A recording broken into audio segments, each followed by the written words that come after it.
வாய்த்துள்ளார் என்பதே இதுகாரும் நாம் கூறியவற்றின் தலையான கருத்து.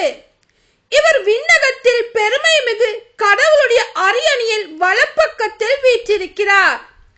அங்கே மனிதரால் அல்ல, ஆண்டவராலே அமைக்கப்பட்ட உண்மையான கூடாரமாகிய தூயகத்தில் ஊழியம் செய்கிறார்.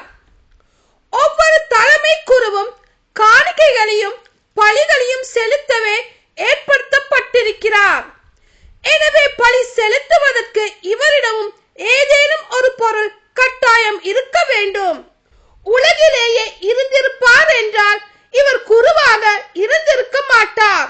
ஏனெனில் திரு சட்டத்தின்படி காணிக்கைகளை செலுத்த ஏற்கனவே இங்கு குருமார்கள் இருக்கிறார்கள். இவர்கள் வழிபடும் இடம் விண்ணக கூடாரத்தின் சாயலும் நிழலுமே. மோசே கூடாரத்தை அமைத்த போது மலையில் உனக்கு காண்பிக்கப்பட்ட முறைப்படி நீ இவற்றை எல்லாம் செய்யுமாறு கவனித்துக் கொள் என்று கடவுள் பணித்தது இதை சுட்டி காட்டுகிறது. ஆனால் இவரோ அவர்களுடைய குருத்துவ பணியை விட மிக மேன்மையான குருத்துவ பணியை பெற்றிருக்கிறார். ஏனெனில் சீரிய வாக்குறுதியின் அடிப்படையில் செய்யப்பட்டு இவரை இணைப்பாளராக கொண்டிருக்கும் உடன்படிக்கை முந்தைய உடன்படிக்கையை விட சிறப்பு மிக்கது. முதல் உடன்படிக்கை குறியற்றதாய் இருந்திருப்பின் இரண்டாம் உடன்படிக்கைக்கு இடமே இருந்திருக்காது. ஆனால் கடவுள் அவர்களது குற்றத்தை எடுத்து கூறி சொன்னது இதுவே.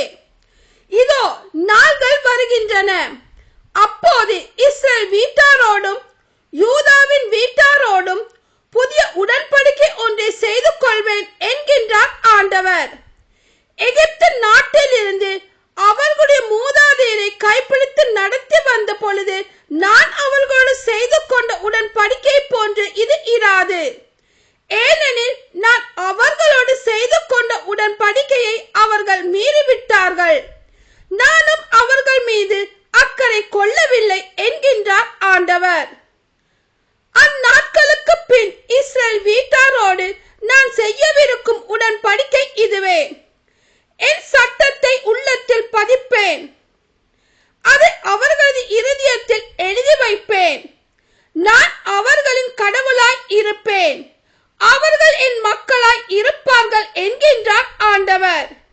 இனிமேல் எவரும் ஆண்டவரை அறிந்து கொள்ளும் என தம் அடுத்தவருக்கோ சகோதர சகோதரிகளுக்கோ கற்றுத்தர மாட்டார். ஏனெனில்